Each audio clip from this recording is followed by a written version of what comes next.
Hello, this is Robert Rickover at Alexander Audio. And today my guest is Michael Frederick, who's an Alexander Technique teacher in Los Angeles. He's been a teacher for about 30, just over 30 years, pretty much the same length of time that I've been a teacher. I think he qualified a year or two ahead. Yeah, Easter's 78. 78. Well, I Yeah. qualified in 81, so you got 3 years on me. Michael trained with Walter Carrington and also with Marjorie Barstow. I trained with in the Walter Carrington tradition with Paul and Betty Collins and Vivian Mackey and some other teachers in that same school, so to speak. I also trained extensively with Marjorie Barstow. And I know that Michael has explored a lot of the different strands. When he was in England, he studied with Patrick MacDonald and Marjorie Barlow. I also studied with Patrick, took quite a few lessons with him, and did almost a kind of an informal training course with one of his students when I was on the regular training course. And I think we've both kind of explored quite a few strands of the Alexander technique. And we're going to talk today about the current state of Alexander technique teaching and what is likely to happen in the future. Michael, welcome to the show. Thank you very much. I look forward to being here with you. Well, let's start. I'd like to ask you a question. Do you think that the general level of Alexander teaching today is better than it was in Alexander's time? Well, I remember asking Walter Carrington that very question when Uh-huh. I was on the training course in London, and he said absolutely yes. Uh-huh. And I would say the same thing today. Yeah, that would That be it, that my general take as well. Although I have heard from a few people who I suppose have encountered teachers who got possibly a sort of watered down training or who knows. A few people I've said who talked to have said, gee, things are kind of falling apart. Mhm. But I haven't seen that myself. So we're both kind of on the optimistic end of Yes, things here. I'm very optimistic. I mean, I have to be that way because I so love the Alexander technique Hmm. and the input that Walter and Dilys Carrington and Marge Barstow and Marjorie Barlow and Patrick and Elizabeth Walker, all these people put into me. There's no free lunch. If you're the teachers that support us from those years past, one has to honor that, and I'm positive about the future of the technique. Right. It would be kind of shocking in a way, I suppose, if the quality of teaching were lower than it was in Alexander's time, because we've had 55-ish years Mhm. we're talking, by the way, in 2011. We've had a lot of years go by with a lot of people giving a lot of thought to Alexander's ideas and developing them. So it'd be very sad if things were moving in a negative direction with Yeah. that. So yeah. What happens, I think, is that there are a lot more training courses today, Hmm. and therefore some of the training courses are on the money, as it were, if I want to use that phrase, and other training courses maybe don't match up Hmm. completely. Um, I'm always very delicate in this type of conversation because I have friends all over the world in all various training types of training situations, and there are good people out there.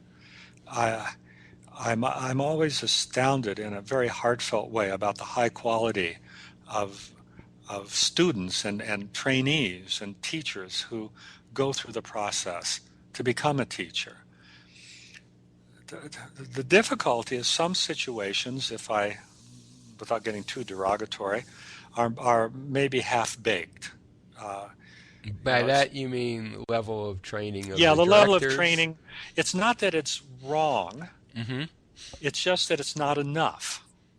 Hmm. You know, and Alexander used to say 3 to 4 years. People tend not to hear the 4 years, you Right. see. Right. Well, on his first training course, the only one who left after 3 years was Marjorie Barstow. Right, right. So And even she spent quite a bit of time working with his brother, AR, AR. correct. And Yeah, so, yeah, I would think that 3 years for most people is just the very, very beginning of becoming an Alexander teacher. that's how I look at it. So But I don't there know are what. some teachers, I suppose, who figure, well, 3 years and now I'm good to go and don't really need to learn anything more. I could see that. Yeah, but that's Uh, dangerous thinking. it's I mean, very dangerous thinking, in I my mean, the thing opinion. is that when I qualified, I felt secure in myself that I had the fundamentals so that I could teach. That I felt good about, but I Hmm. knew I was a rank beginner. Hmm. You know, I knew I had to put decades on. Hmm. You know, there's that video of Patrick that says something like the first 60 years are the hardest. Oh, right. It's a little Well, YouTube video of yeah, Patrick McDonald something. teaching. Yeah. Yeah. And so now, you know, I'm on what 33 years now or thereabouts. And, you know, I'm starting to get a real hang of things, but I'm Hmm. careful of that. I'm always challenging my own assumptions Hmm. uh, about myself. Hmm. What do you see as from you're looking around the Alexander world? What are some dangers? Well, where we're going on now is that the old guard is basically no longer living. Elizabeth Walker's still alive, but she's in her mid 90s and doesn't travel that much anymore. Hmm. She is the only person still alive who trained completely with FM Alexander. Hmm. There are a few people out there who uh, maybe started with FM and finished with Walter or Patrick or someone else. I'm thinking of Rome Roberts Earl, who's a wonderful teacher who was in that category. But as far as people who train specifically with FM, there's really only Elizabeth left. Hmm. And this is a bit of a crisis, or maybe not using that word, a major transition for our overall international community. Back in the 70s, when you and I were in London and We could studying, have lessons with a lot of oh, Alexander students, yeah, right? with a lot of people who Just that trained they were with a FM. phone call away. Exactly right. Yeah. And then whatever branch of tree you trained with, you know, you could always go back and check in with Patrick MacDonald or the Barlows or the Carringtons or Marge Barstow, and you could, because you trusted them, Hmm. they were your primary teacher, Hmm. you know, they could fine tune you. They could give you that nice little gentle slap on the side of the head to say, wake up a bit. Hmm. And we would accept that. And therefore, we could always upgrade our training and our teaching and our thinking. We could Hmm. dialogue with them, ask them questions. I mean, I remember calling Walter up any time and asking him this or that, and Marge too, Marge Barstow. Hmm. But those days are gone. So Hmm. we can't go back that close to the source. Hmm. What we have to do now is see that we have to work from inside out, that as a whole community, we have to be able to work together and learn from each other. That's why I like the Congress that will be happening in Lugano this summer, 2011, in August.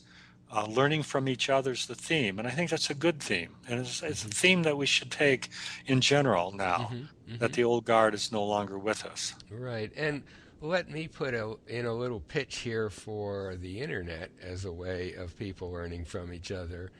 Um, that's a tool that simply didn't exist in a practical form until 15 years or so Hmm. ago. Hmm. And there are possibilities now on the web to have conversations between teachers, to share videos, to share audio.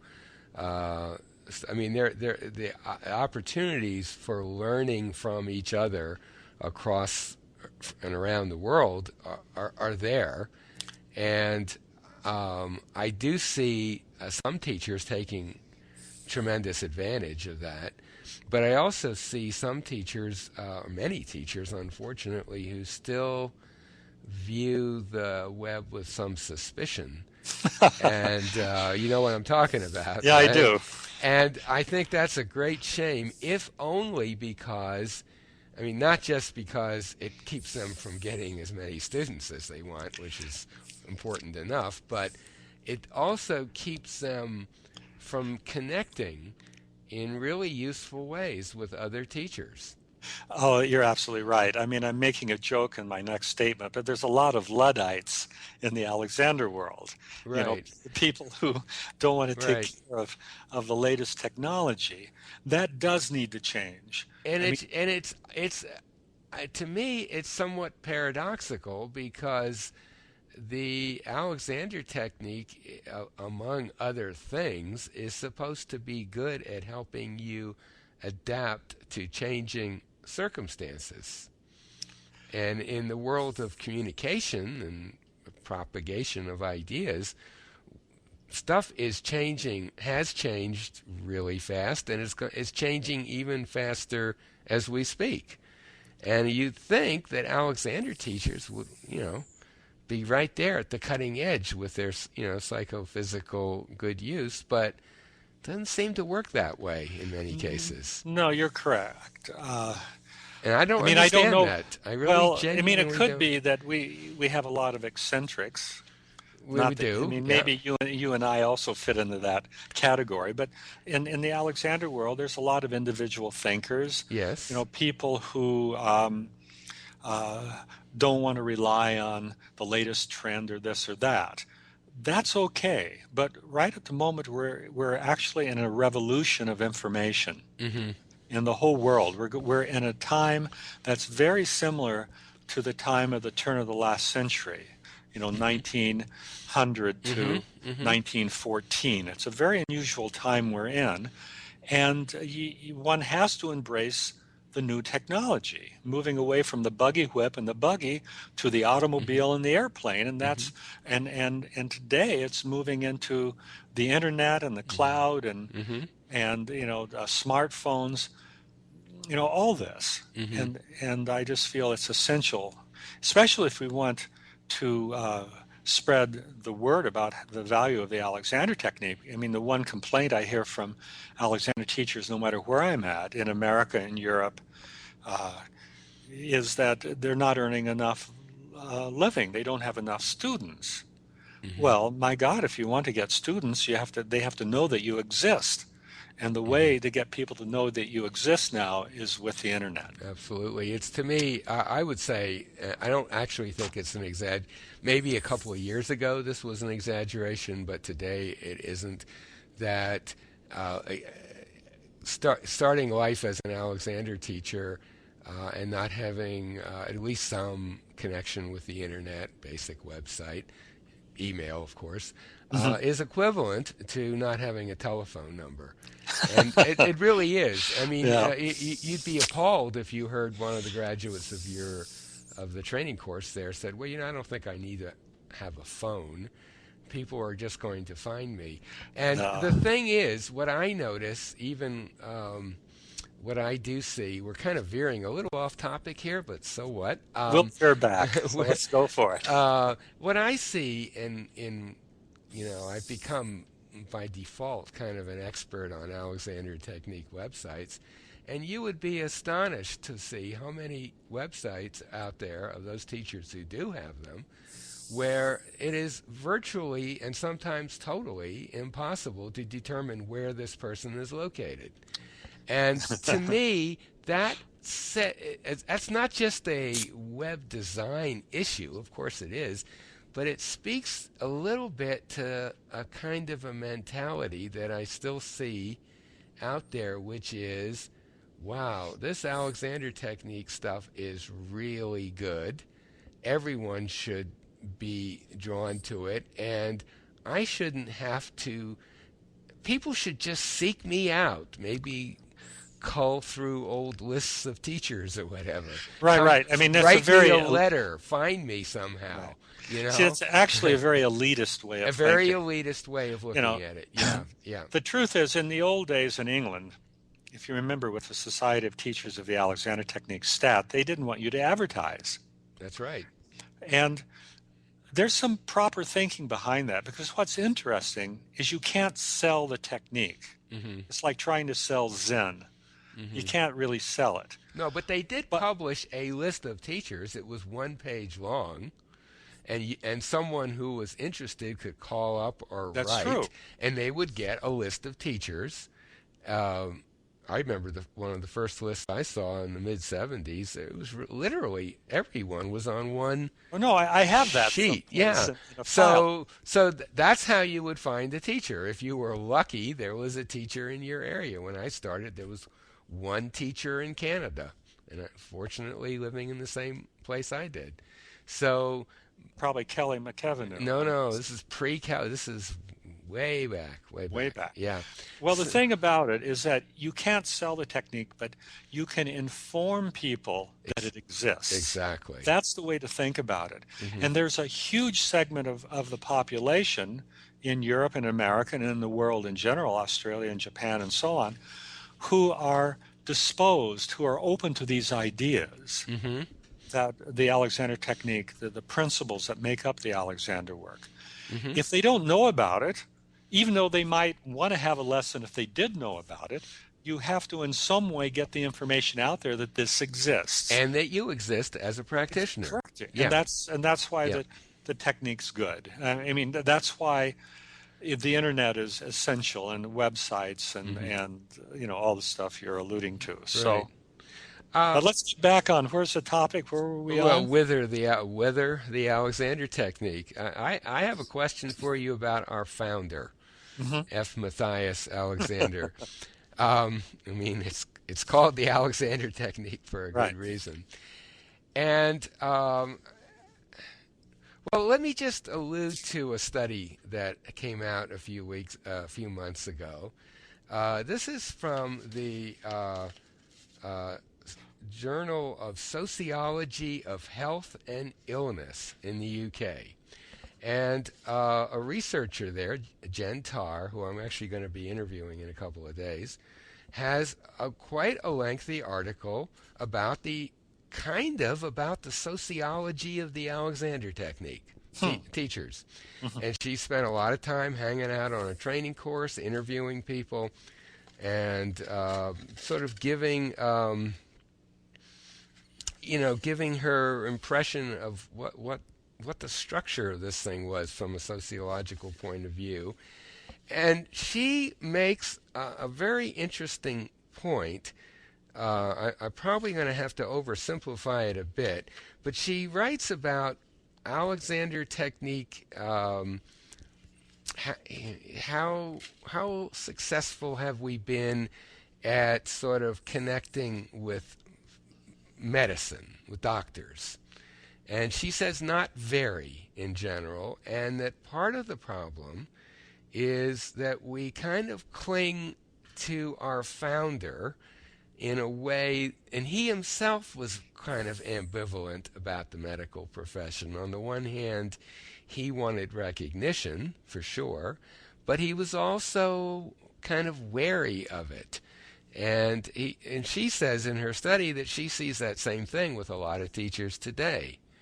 And I wonder, do you have any thoughts on that and about the role of Alexander, for good or for bad, in terms of moving the work forward right now? That's a big question. Wait. So you're talking about in relation to doctors? Doctors, but I think just in general how we come across to the public. Are we somatic educators, or do we have odd views about medicine? Do we, are we still in some ways perhaps unconsciously informed by Alexander's own stuff, some of which was not so great? Well, we probably are. Yeah. The habit patterns of the teacher filter into the students. Right. But the thing about it, from my perspective, is that the Alexander technique is a learning method that has therapeutic side effects. Mm-hmm. If you learn how to use yourself well, then with less stress and strain, whatever interfering patterns in my whole central nervous system that are caused by the stress and strain will tend to alleviate. We are a self-repairing organism. You cut your finger, it heals. If Hmm. you take away the stress habits, then the body frees up, the breathing improves, circulation improves, digestion, and so on and so on. Balance and Hmm. coordination, Hmm. in Alexander's case, his voice. However, we are not a therapy. I'm really clear on that. Hmm.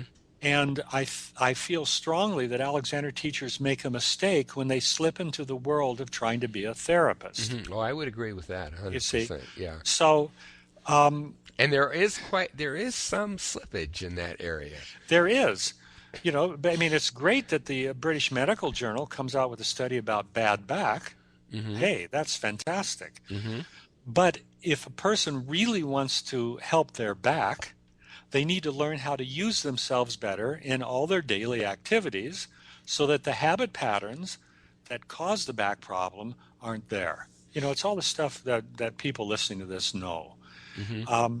But then you get newer teachers who aren't really quite making a living. They feel insecure. They're trying to figure out how to make it work. And then they try to, in some way slip into being sort of quasi-therapists. Exactly. And And there are that is some pretty striking examples of that on the web as we speak, where that is a and I think dangerous it's a area to very go into. dangerous area. Now, what do you? But and somewhat related to that, there of course there's been this whole controversy in England about registering the technique with. I don't really know the details of it, but a kind of a signing on to a larger organization. I think it was Complementary Medicine.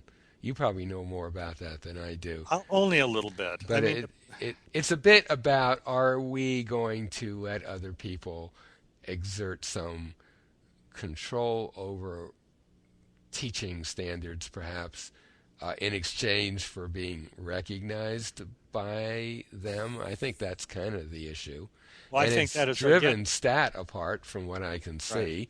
Uh, I kind of It's get a very dangerous thing again. I yeah. mean, it's like, you know, I pay for recognition, but I'm giving up some of my freedom. I know Walter Carrington was very, very opposed to Right. that.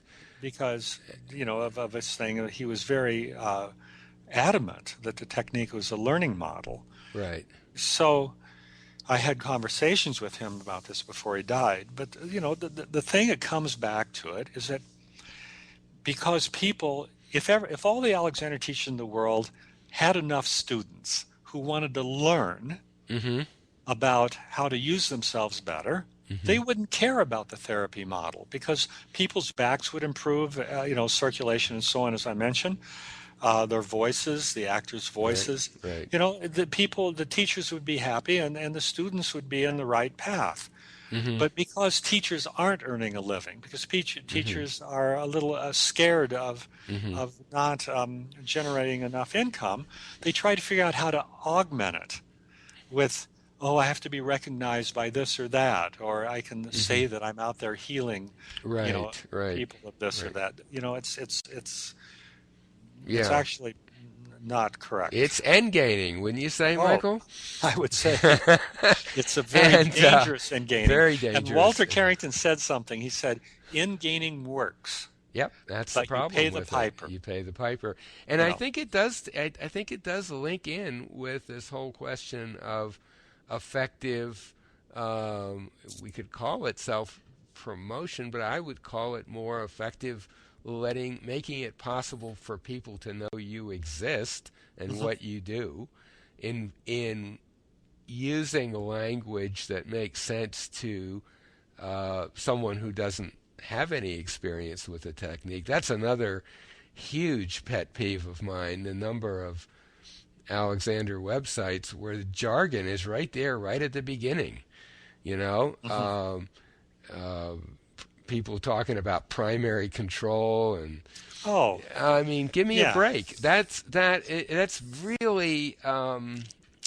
I guess it's elitist. It's also just a kind of an inability to put yourself in the place of someone that hasn't gone through a 3-year training course. Well, this is right. I mean, the thing about it is that it's okay if you and I use jargon or I'm with a group of teachers because it's a certain language that we recognize. Hmm. But when I'm out on the street working, finding people, ordinary people coming for lessons, Hmm. I have to tune into their way of thinking and to their Exactly. words. Exactly. You Yeah. see, Yeah. I mean, what am I supposed to?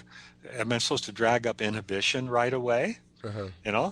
I mean, people misunderstand it. They think of that as repression in the psychological definition of Hmm. inhibition. They don't Hmm. understand the ability to to stop and create a space between the stimulus and response. Hmm. So people, a lot of times, Alexander teachers either they're afraid to experiment with different languaging or ordinary languaging. Um, that's the one thing I loved about Marge Barstow. Marge Barstow. Yeah. She would use the most simple 25-cent language, Hmm. and be right there with you. Absolutely. And Yeah. and right in the moment about just subtle pressure, this and that, or the little freedom on, of your head balancing on your spine. I mean, she would talk in ways that the ordinary person uh, could hear and get. Now, to back it up, she had tremendous direction. You see, and I think that is where a lot of the Alexander community falls down. They forget that the Alexander technique is psychophysical re-education. That is what it is called. When Alexander was alive, they didn't use the phrase Alexander technique. That only came about after he died. That's right. Yeah. It was called psychophysical re-education, or the work. The work. Yeah. Yeah. You see? And Yeah. so that was the key thing. And when you went back to any of the old guard, Patrick MacDonald, Dr. Wilford Barlow, Marjorie Barlow, Walter Carrington, Dilys Carrington, Marge Barstow, Elizabeth Walker, they all talk about psychophysical re-education, about that learning. Hmm. You see? And if people then slip into, a therapeutic thing, I mean, they have to Yeah. be very careful. Yeah. Margaret Goldie would be another really Oh, good sure. example of that. But it's so funny too. I mean, Margaret Goldie, I was reflecting on this. Uh, uh, what was Skinner's first name? There's Margaret John. John. John I Skinner think and it was Margaret John Skinner. Goldie. They had offices, Right. I've you been. know. I was there. Yeah. Yeah. But, when you and I, back in the 70s, they were tangential from the main focus in London. Hmm. It was the Carrington, the Barlows, and MacDonald. Right. And then you had Marge over here in America. Right. And Margaret Goldie and John Skinner were quite eccentric, and they sort of didn't want to play the stat game, and they went off. Good and fine, that was their own choice. But the day I hear people talk about Margaret Goldie or John Skinner as if they were a major force in the time, and they weren't. They No. were No. they were someone, you would go maybe work with them, or you go out to Ealing and work with Peter Scott, Right. a wonderful teacher. Hmm. But it wasn't the main the flow at the time. It's Right. in hindsight, people start to reframe history, which is interesting. Right. Yeah. So, Michael, is there anything else, any other point you'd like to make about what's up with the Alexander Well, teaching world today? the thing if I think of, and the Alexander technique came about turn of the last century. You got to figure around 1894, Alexander was making his discoveries thereabouts. Right. And at that time, if you were interested in spirituality, you would probably join the Theosophical Society, Absolutely. Yeah. because the Theosophical Society was hot. Uh-huh. It was something that was, if you were a little trendy and in the know and interested in spiritual things, that's the group you went to. Hmm. Well, today the Theosophical Society is simply dusty. Hmm. They have their centers around the world, but it's not Right. very vibrant. Right. It definitely is not, in the center flow of anyone's thinking. Hmm. You can go study it from an archaeological viewpoint, spiritually almost. Right. I hope the Alexander technique doesn't fall into being a quaint Edwardian approach to movement. Hmm. Well, yeah, I could see. I think that that probably is going to be the case for some teachers. I mean, I think there are teachers today who are kind of a little bit what you're talking about, but I don't see that, from what I can see anyway, as being what most teachers are doing. Maybe because that way of working, unless you've got some pretty good personal connections or some kind of personal charisma that keeps people coming to you, that approach just doesn't draw people. It doesn't. You're gonna end up being a guru to 1.5 students. You Well, know. on a Saturday morning, I always teach a group of young actors here in LA at a Sanford Meisner Acting Conservatory. Uh-huh. Sanford Meisner was one of the great acting teachers, no longer living, but was based in New York. And now there's a school in LA that is based on his work. And I've been teaching there for about 25 years. So on a Saturday morning, I have 2 classes. And on average, I have between 12 and 15 students per class. And these are hip students. Mm-hmm. They're young actors on the front lines of wanting to be successful in Los Angeles.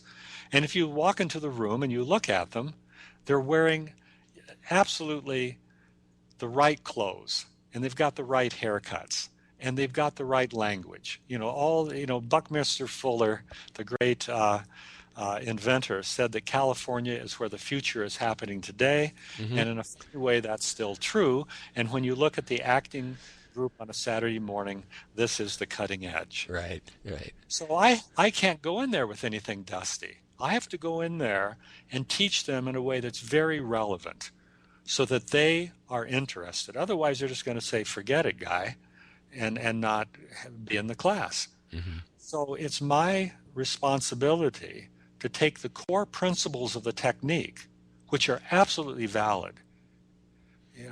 Observation, inhibition, direction, the whole person, faulty sensory feedback, on and on. And if I take those principles, but from a languaging viewpoint, Mm-hmm. make them accessible to these students so that it's Mm-hmm. relevant to their personal life, not only to their acting, but to the stresses and strains of the business of acting, which Right. isn't very nice in LA. Right. Then they absolutely see the point. Yeah. And it's interesting because, in fact, while 1890s version of the technique would seem dusty to us, in fact, Alexander himself was very adaptable to changing situations. Even in the 1890s, if you read articles and letters, he gets a call, or I suppose a note, from a headmaster of a theological seminary wanting him to teach 19 or 20 students. And Alexander says, I've never taught that many people, but I'll give it a go. And he does, and he's happy with the results. There's a little description of that in articles and letters. And then at some point in the 30s, he gets invited to the Bedford College, I believe. Oh, yes. It is. Bedford. Great lecture. A teacher training, not an Alexander teacher, but like a regular teacher training institute. And he's up there giving a talk on the technique, and he's connecting directly with these students. And he's, you read that talk, he's not veering into jargon at all. He's putting it right out there in language they can understand. So, and I would say, this is, now I'm projecting, I'm channeling Alexander in a way, which I love to do. But I think if Alexander were alive today, he would certainly have a website. He would be tweeting. He'd be on Facebook. He'd be writing, of course. He'd get people to do videos of him. He'd be doing audio interviews. He'd be doing all the stuff that those teachers today who are on what I would say are the right side of the digital divide are doing. I don't think he'd have any qualms about any of that. He would say, that's how I got to reach people, and that's how I'm going to do it. No, I agree with you completely. And, if I think again about, his senior teachers that he trained, I remember clearly that Walter Carrington, was on the internet every day. Mm-hmm. I mean, he had a huge correspondence via email. Mm-hmm. Marjorie Barlow the same way. maybe not as big as Walter, but she, Hmm. Right, was right. hooked in. Marjorie Uh, Barstow died before it all exactly. happened, so yeah.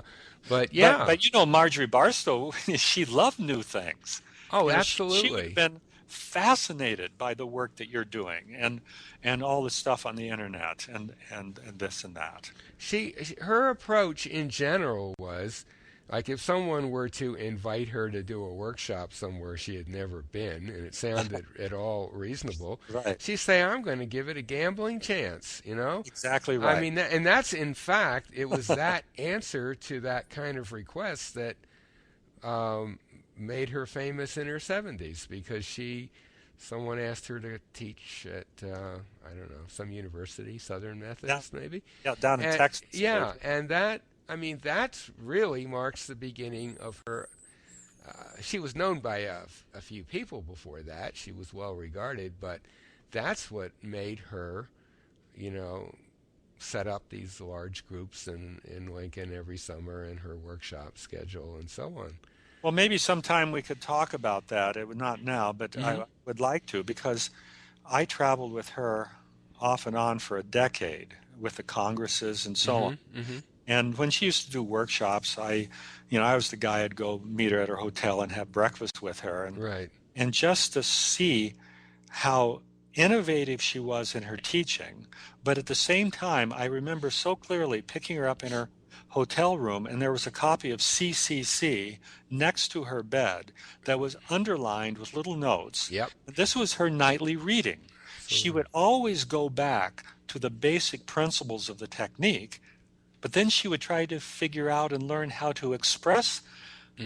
these principles in a new learning situation. Exactly. And And it even at was, the end of a workshop, she'd often critique it. oh She'd yeah, and she say, would you also know, I think thank I you. did pretty well with this, but I could see Right. maybe I need to work. Yeah, well, I think we should do another We talk will. just on Marjorie Sure. Barstow. Be happy to. So, Michael, thank you so much for being on the show. Oh, M- it was great. Michael, We go back a long time, we and I go was back very forever. happy Yeah, right. uh, So for you thanks, for the thanks a invitation. lot for this, and we'll have some more conversations later. I hope so. Thank you.